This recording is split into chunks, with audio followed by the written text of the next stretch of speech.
Mazaute, hasingo gea. Egunon, ongi etorri guztioi.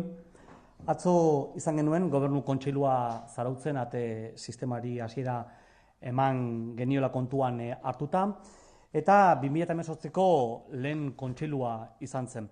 Urte garrantzitsua, benetan momentu importante bat ari gara bizitzen, gure ustetan kudeaketaren ikuspuntutik Gipuzkoan, eta foru gobernu honentzat 2018 bereziki urte hau zenbait arlotan dugun lana sakondu nahi dugulako. Ekonomiari eman nahi diogu batipat garrantzia, datu makroekonomikoek argi adierazten dute krisi bat ari garela dagoeneko gainditzen, eta orain gure ekonomia sistema indartu eta egonkortu egin behar dugu. Eta hori da gure helburu nagusienetariko bat, enplegu berria sortzeko, ekintzailetza sustatzeko eta enpresa ehuna ere indartzeko. Etorkizuna ere, bigarren lan ildo nagusi bezala, etorkizuna nahi dugu ondo landu, eta hortarako Gipuzkoarron nahi nagusia etorkizuna lantzea delako eta ondo bermatzea. Horrela adierazten digute behin baino gehiagotan baita Gipuzkoarrek zenbait inkestetan, gure tresna etorkizuna eraikiz. Proiektu estrategikoak garatzeko lehen harriak jarriko ditugu. Proiektu esperimental berriei ere emango diegu hasiera. Eta think tank bat ere abian jarriko dugu 2018 garren honetan. Gobernantza eredu honi jarraipena emateko ere 3 ekimen nagusi ikusi ditugu. Aldetetik gobernu onaren eta partehartzearen foru arau proiektuak aurkeztuko ditugu datozen hilabetetan, eta herritarren arreta zerbitzu berriare abian jarriko dugu.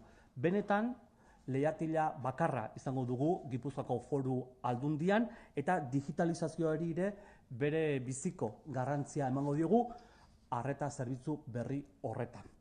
Iruzurrari ere aurre egiteko baliabide eta ekimen berriak garatuko ditugu 2018an, lan eskaintzaren oinarriak argitaratu egingo ditugu datozen hilabetetan, eta irmoki gainera defendatuko ditugu foru aldundiak epaitegietan edozein arlotan eman daitezken iruzur ekintzak. Eta lan ildo horiek ondo borobiltzeko, gure gizarte politikan ere aipamen berezia izango du elkarrekin egitasmoak. Desberdintasunari aurre egiteko, lurraldeko enpresa eta elkarte sarearekin gizarteratze prozesuak azkartu eta bideratu nahi ditugu 2018 garren urte honetan. Erabakiei helduz, atzo Diputatoen Kontseiluak onartu zuen Tolosako Nazional bat errepideetako Irungo norazkoan Arbazabaltzako zubia konpontzeko proiektua. Obrak 628.000 euroko aurrekontua da guztira, eta 10 asteko ejekuzio epea izango du. Jarduketa horrek aukera emango du azpiegitura horren segurtasuna bermatzeko, hobetzeko, izan ere errepide horretan egunero 35.000 ibilgailu ibiltzen dira bataz beste, horien artean gainera kamioiak. Obrak udan hasiko dira, aurreikuspenen arabera, eta Gipuzkoarrek oso ondo baloratzen dute inkesta guztietan Gipuzkoako errepiden mantenua eta konserbazioa. Eta atzo ibilgailu astuentzako abian jarri zen bidesari horri ere esker, baliabide gehiago izango ditugu, azpiegiturak, Gipuzkoako errepideak azpiegiturak hobetzeko. Eta mota horretako ibilgailuen zirkulazioan ondorio horiei ere aurre egiteko. Gure lurraldea igarobidea baita behin baino gehiagotan aipatzen dugun bezala. Decía, por tanto, que ayer el Consejo de Gobierno aprobó el proyecto de reparación del puente Arzabalza, situado en la Nacional 1 en sentido Irún, en el término municipal de Tolosa. Las obras costarán aproximadamente 628.000 euros, ese es el presupuesto que tenemos aprobado y presupuestado, y el plazo de ejecución de esta obra será aproximadamente, se llevará a cabo en 10 semanas. Esta actuación, entendemos, permitirá mejorar la seguridad de una infraestructura que soporta una intensidad media diaria de aproximadamente 35.000 vehículos, entre ellos camiones que transitan a diario por la misma. Está previsto que estas obras comiencen en verano y creemos que aquí también seguimos de una manera acertada lo que los guipuzcoanos y guipuzcoanas nos indican a través de las encuestas y además lo valoran, ¿no? Porque lo valoran además muy positivamente la conservación y el mantenimiento de las carreteras. Y el peaje puesto ayer en marcha para vehículos pesados va a permitir también que en el territorio de Guipúzcoa tengamos más recursos para mejorar con actuaciones de este tipo y para abordar en consecuencia también otro tipo de inversiones y actuaciones que mejoren la calidad de nuestras carreteras, sin olvidar que Guipúzcoa es un territorio de paso en el que bueno, son muchos los caminos que continuamente atraviesan nuestro territorio. Bigarren erabakia Iraurgi saskibaloia, kontseiluak 150.000 euroko ekarpena egitea erabaki zuen, Kirolgi Fundazioari, Iraurgi saskibaloia taldearen parte hartzea babesteko, LEP Oro Ligan eta Gipuzkoako saskibaloia sustatzeko. Iraurgik, arrobiarekin egiten duen lana goraipatu nahi dugu gaurko honetan, asteburu bakoitzean 100 neskamutil aritzen baitira lehiaketan, eta horrela hainbat jokalari iritsi dira Gipuzkoako, Euskal Herriko eta Espainiako selekzio desberdinetara. Klubak 15 ekipo baino gehiago ditu eta gainera teknifikazio programak garatzen ditu umei kirol horretan hasteko aukera emateko. Erreferente dira, hori esan barra dukat, Urola Kostako bailara horretan, eta ulertzen dugu horrelako diru laguntzak ere bermatuko dula horren arte egindako lan guztia. Decía, el Consejo aprobó realizar una aportación de 150.000 euros a Kirolgi Fundazioa para apoyar la participación de Iraurgi en la competición Liga LEP Oro y fomentar así el baloncesto en el territorio de Guipúzcoa. Hoy me gustaría subrayar el trabajo que realiza Iraurgi con la cantera en especial, con cientos de chicos y chicas que compiten cada fin de semana, jugadores que han llegado a distintas selecciones guipuzcoanas, vascas e inclusive españolas y campeonatos ganados en Euskadi. Un club que cuenta con más de 15 equipos, además de la labor de tecnificación que permite a los niños y niñas iniciarse en este deporte. Para apoyar ese trabajo es importante que el jugador de cantera tenga también un referente en el que poder reflejarse y para ello tenemos que impulsar también el deporte de alto rendimiento. Este es el principal objetivo de esta decisión. Y ayer también hicimos una reflexión en relación a las últimas novedades ligadas a la memoria, a cómo se está trabajando también la memoria en el territorio de Guipúzcoa. Eta honen inguruan, frankismoaren krimenen aurkako kereila dela eta, ondo dakizuen bezala, Elgetako udalak frankismoaren krimenen aurka aurkeztutako kereilaren artxiboa dela eta, guk ekintza hori, jarrera hori deitoratu egin nahi dugu, gainera irmoki deitoratu nahi dugu, Aldundiak tristuraz hartzen du erabaki hori, atea izten baizaio itxaropenez eta ilusioz ikusten genuen berri hori, eta bide berri bat zabaltzen zuen ekinbide legalarire berri hori ateak itxi egiten zaiolako. Hala eta guztiz ere, eta albiste txar honen gainetik, Aldundiak iragarritako asmoarekin jarraitu egingo du, berretsi egin nahi dut, kasu honetan aukerak aztertzen jarraituko dugula, epaitegietan bide berriak irekitzeko. Frankismoaren diktaduran egindako krimenen erantzukizun penalak argituko dituen kereila edo denuntzia salaketa bat egitera goaz, bide guztiak ari gara aztertzen eta hemendik gutxira berri emango dugu azkenean zer ikustuko dugun. Salaketa bat, kereila bat, ikusiko dugu zeinekin daukagun aukera gehiago epaitegietan. Ez gara hortaz etxipenean eroriko, lanean jarraitzen dugu indar guztiarekin diktaduraren biktimen justiziarako duten eskubidea gauzatzeko. Eta gai honen inguruan ere eta zuetako batzuk ere gaur goizean galdetu izan duzuelako, Zarauzko ekitaldiaren inguruaren ere balorazio bat eskatu duzuelako, eta aprobetxatuz memoriaren lanketa honetan danok buru belarri gabiltzala, erakunde guztiok hemen ere aipamen batzuk edo gogoeta bat egin nahiko nuke gaurko honetan. Hunkigarria eta oso ondo antolatu zuten Zarauzko alkate eta alderdi guztietako ordezkariek 75. zenaren aldeko omenaldia. Hau da, guk egiten dugun lehen balorazioa.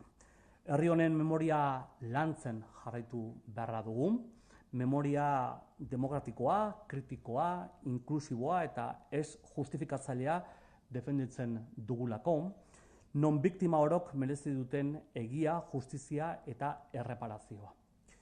Egindako minaren aitortza, zintzoa, ezinbestekoa da, eta horrelako ekitaldiek izugarri laguntzen dute bide horretan.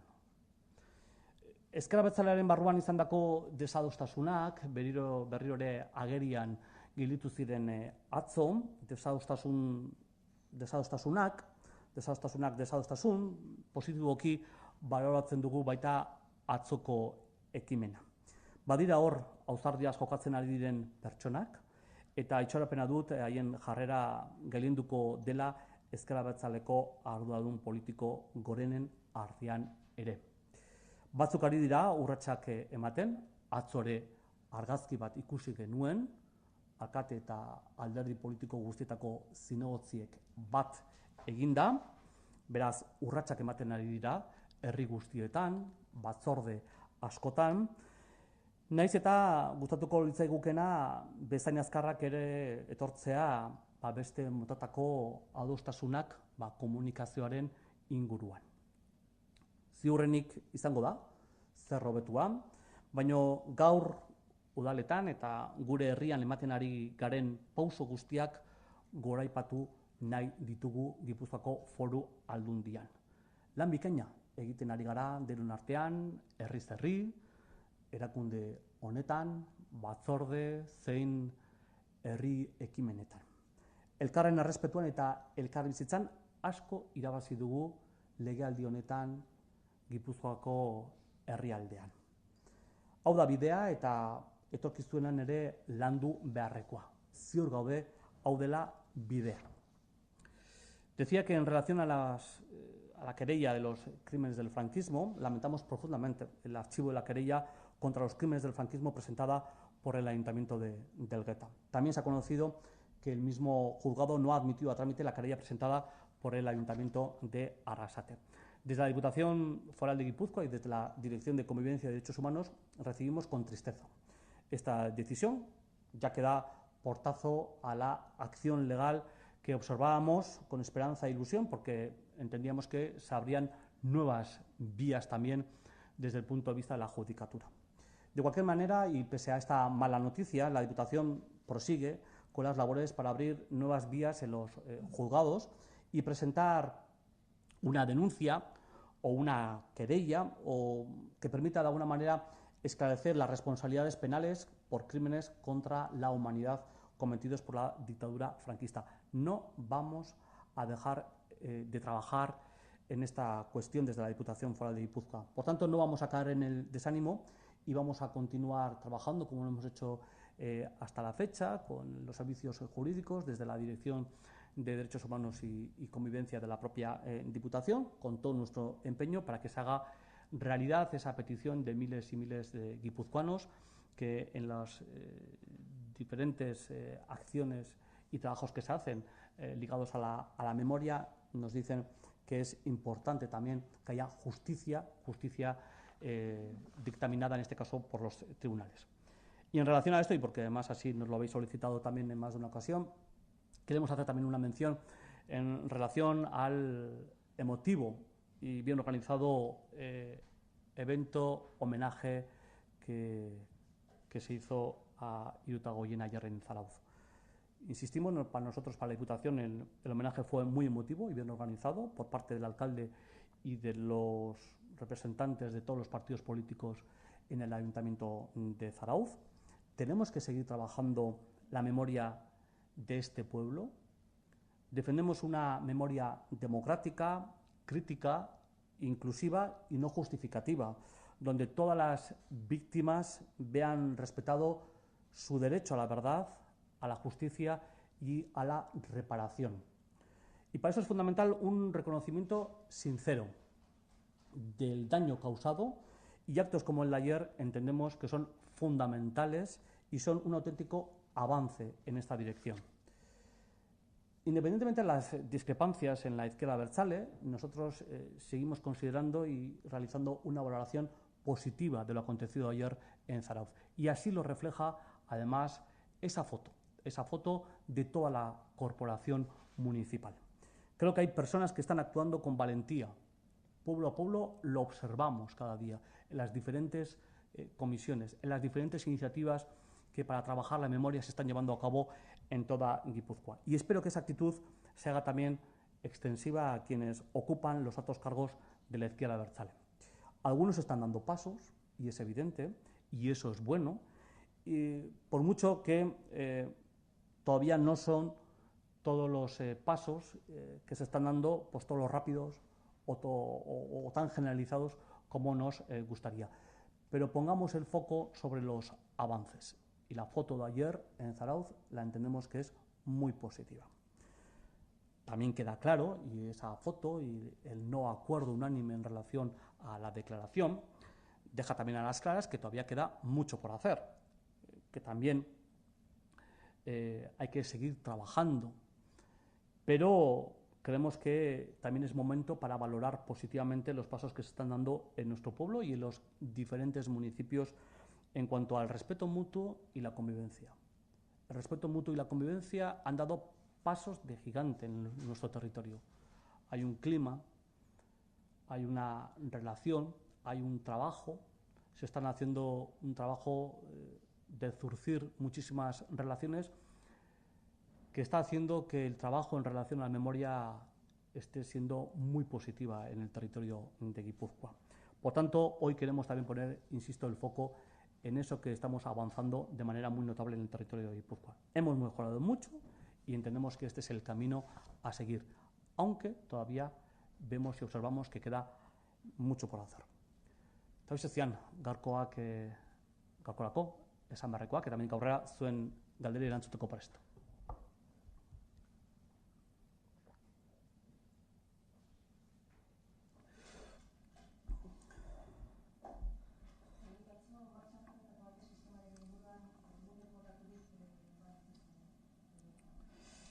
Bueno, atzo peajea indarrean sartu denetik, esan dezakegu, lehenik eta behin, sistemak ondo funtzionatzen duela, eta sistemak kamioien 30.000 joan etorri erregistratu ditu dagoeneko, lehen 24 orduetan, eta 175 biate gailuak neurtu zituen edo fitxatu zituen. Beraz, esan dezakegu, peajea indarrean sartu denetik, aurreikusitako kopuruak ari direla kontatzen, eta 24 ordu hauetan dena oso ondo funtzionatu izan dela.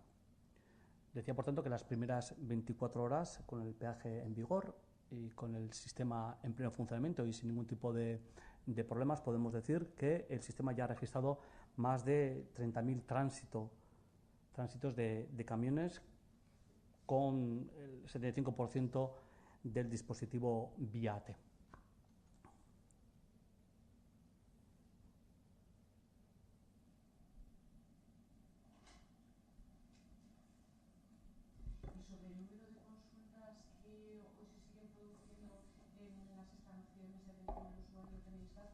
No, yo por lo menos desconozco. En cualquier caso, lo que sí afirmo es que no está dando ningún problema, ni el sistema AT, ni su funcionamiento, tal como estaba previsto, y tampoco estamos teniendo ningún tipo de problema en esas oficinas, vamos.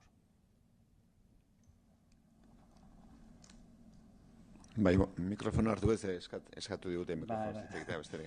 Bai, askatzen da. Bai. Kontua da zuek azaldu dezuela orain hartan zertarako jarri dezuena AT sistema. Gaur aipatu duzuen zubi horren obrak horren adibide izan nahi dute, norbait esateko? Azken baten, aten sistemaren bidez, beste diru iturri batzuk izango ditugu. Horrek esan nahi du, ohikoak diren diru iturriak, o beste iturriak, beste diru iturriak, egun ditugun ekonomikoki dauzkagun zenbakiak gure aurrekontutan, beste egitura, azpigituretara bideratu ditzazkegula. Beraz, ate sistemaren bitartez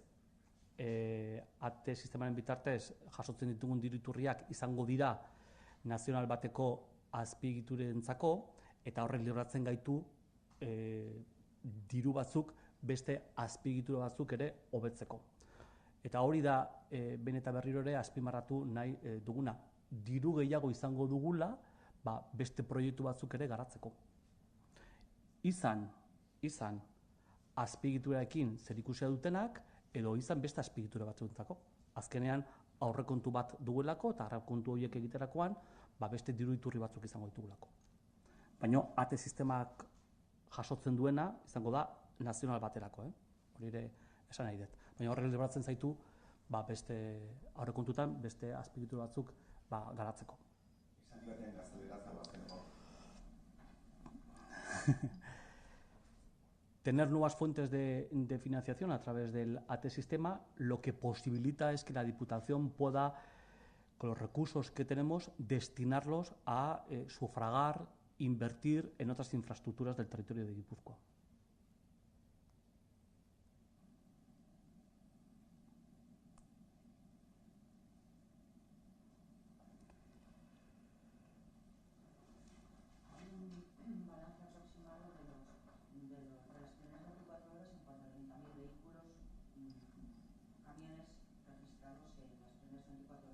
Y en cuanto a la recaudación de esas primeras 24 horas, ya que todos no pagan igual.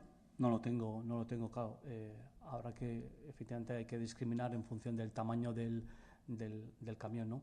Y luego también hay otra consideración, recordar también que lo que se pretende es que el camión que pase ahí pague por el mantenimiento y la financiación de nuevas infraestructuras en la Nacional 1, pero que también haya un desvío de camiones hacia la AP1. Por tanto, también con eso se consigue que la recaudación en la AP1 o en la AP8 también sea mayor. O lo que no se ingrese por la Nacional 1, se ingrese también por la AP1, ¿no? Es la gestión de las carreteras del paso de camiones por el territorio de otra manera.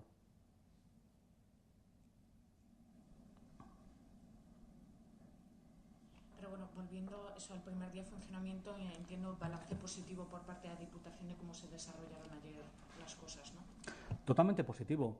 Uno, porque el sistema funciona.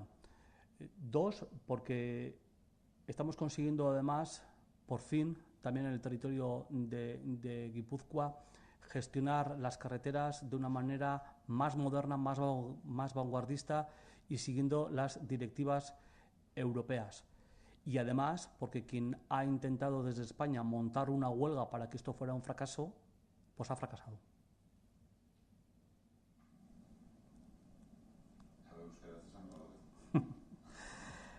Ez, guk ate sistemaren inguruan ulertzen dugu alde batetik sistema oso ondo funtzionatzen duela. Bigarrenik, gainera Gipuzkoa eta Gipuzkoa kudeatzen dugun moduan vanguardista izango dela, moderno izango dela, Europak agintzen duen bezala ari garela kudeatzen, eta gainera, Espainiatik gure errepideetan antolatutako greba porrota izan dela. Horrek esan nahi du, guk ondo kudeatzen ditugula gure eskumenak, edo gure eskumena dena, eta honi ere eutxingo diogula aurrera begira ere.